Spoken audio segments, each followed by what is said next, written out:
Assalamualaikum warahmatullahi wabarakatuh. Selamat datang dalam perkuliahan Teknologi Sediaan Padat di Fakultas Farmasi Universitas Indonesia.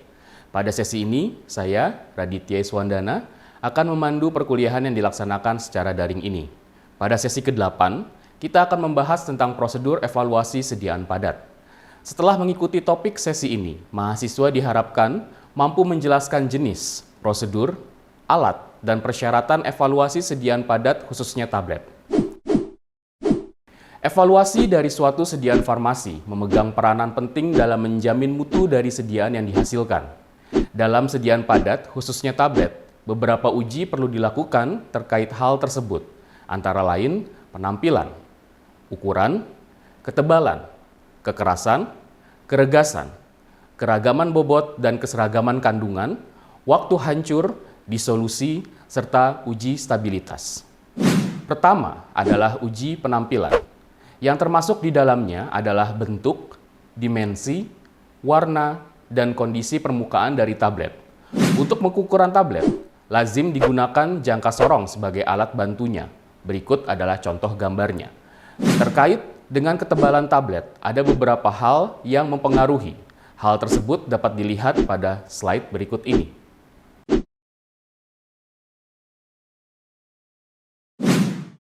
Uji selanjutnya yang dapat dilakukan adalah uji kekerasan tablet.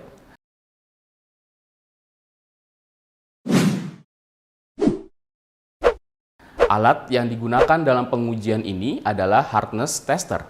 Perhatikan pada gambar berikut ini.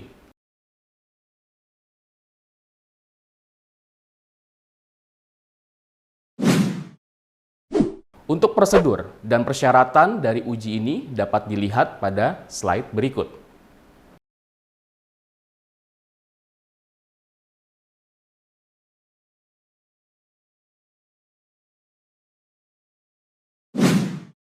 Selanjutnya adalah uji keregasan tablet.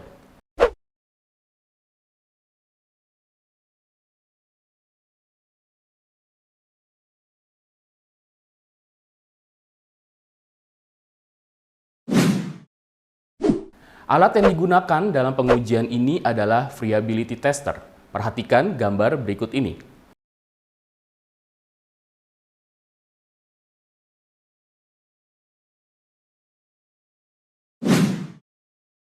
Kriteria mengenai uji ini dapat diperhatikan pada slide berikut.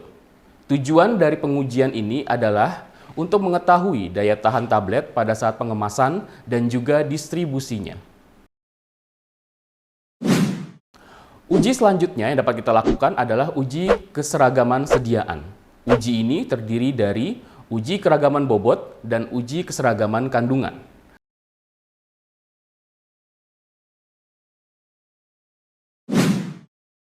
Penerapan uji ini bergantung dari dosis dan rasio zat aktif suatu sediaan tablet. Jika suatu tablet tidak bersalut memiliki kandungan dosis zat aktif lebih dari 25 mg dan lebih dari 25%, maka uji yang dilakukan cukup uji keragaman bobot saja. Namun, jika di bawahnya, maka dilakukan uji keseragaman kandungan. Prosedur, uji, dan kriteria keberterimaan dari uji keragaman bobot dan uji keseragaman kandungan dari masing-masing bentuk sediaan dapat dilihat secara khusus pada Farmakope Indonesia edisi 6, halaman 2028. Baiklah, kita lanjutkan. Kandungan dari suatu tablet haruslah memiliki bioavailabilitas yang baik di tubuh. Untuk mengetahui hal tersebut, maka dilakukan uji waktu hancur dan juga uji disolusi. Hal ini dikarenakan sebelum suatu obat dapat diabsorpsi dengan baik, maka tablet haruslah hancur terlebih dahulu dan melarut.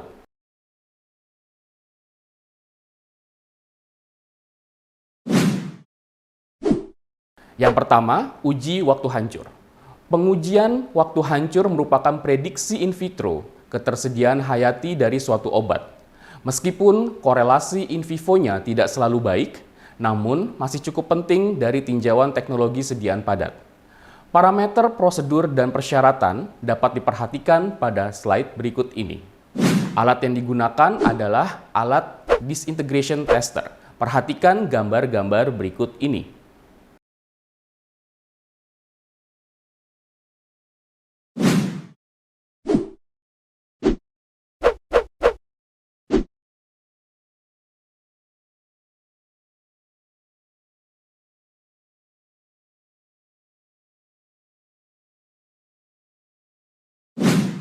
Uji selanjutnya adalah uji disolusi.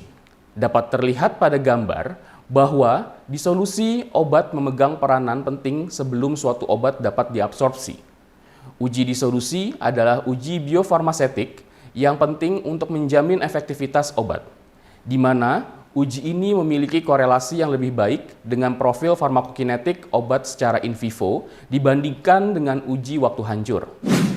Untuk mendapatkan hasil uji yang valid dan dapat dipercaya, perlu diperhatikan faktor-faktor yang berhubungan dengan lingkungan uji, antara lain kecepatan pengadukan dan kondisi dari medium disolusi.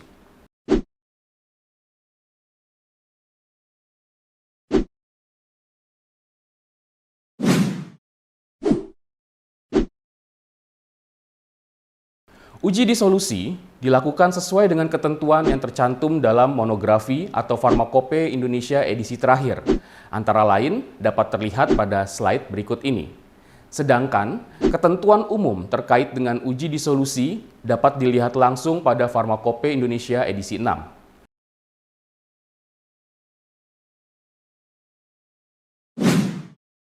Berikut adalah gambar dari alat disolusi yang umum digunakan, yaitu alat disolusi tipe 1 atau keranjang dan alat disolusi tipe 2 atau dayung.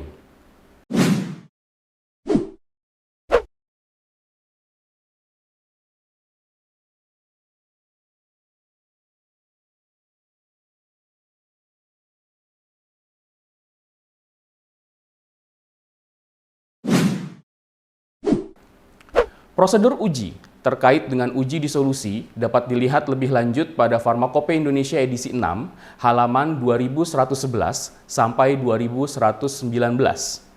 Kriteria penerimaan pada uji disolusi ini dapat dilihat pada tabel yang tertera pada slide berikut ini.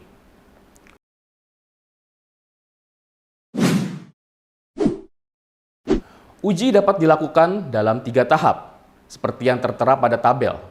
Jika uji pada tahap sebelumnya belum memenuhi persyaratan, namun jika sampai dengan tahap ketiga masih belum memenuhi, maka dapat dikatakan parameter uji disolusi tidak dapat terpenuhi. Selain itu, uji disolusi juga dapat dilakukan dengan menggunakan gabungan sampel atau pooled, dengan kriteria penerimaan seperti yang tercantum pada tabel berikut ini.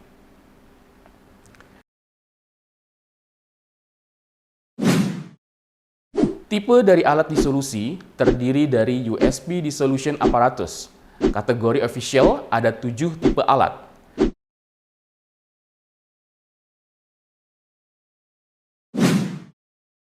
Dan juga ada yang non-official yang terdiri dari 4 tipe, yaitu Rotating Bottle Method, yang kedua Diffusion Cell, yang ketiga Peristaltic Method, yang keempat Intrinsic Dissolution Method. Sebagai penutup dari topik ini, akan disajikan keterangan dan gambar-gambar dari tipe alat disolusi atau USB Dissolution Apparatus kategori official. Yang pertama adalah basket type. Kedua, pedal type.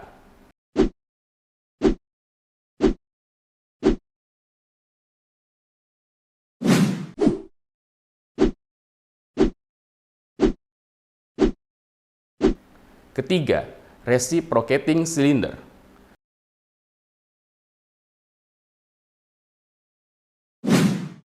Empat, flow through cell.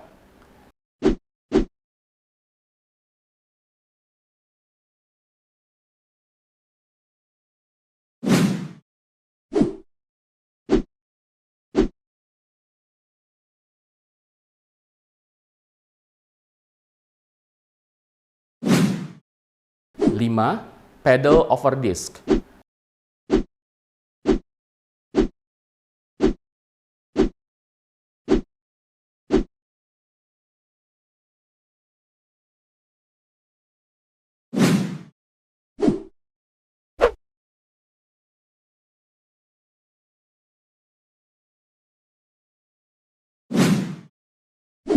Enam, rotating cylinder.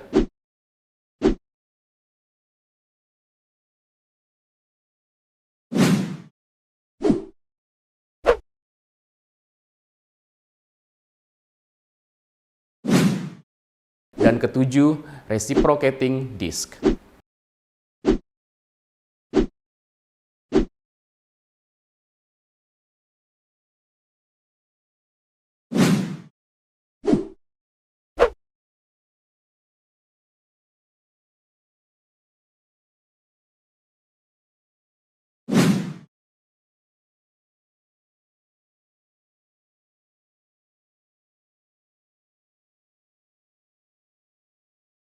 Berikut adalah referensi yang dapat digunakan untuk mempelajari topik ini lebih lanjut.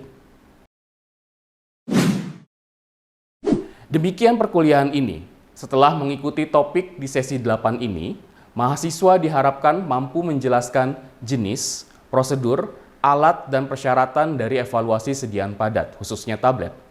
Terima kasih atas perhatian dalam mengikuti perkuliahan sesi ke-8 ini. Mohon maaf atas segala kekurangan. Wassalamualaikum warahmatullahi wabarakatuh.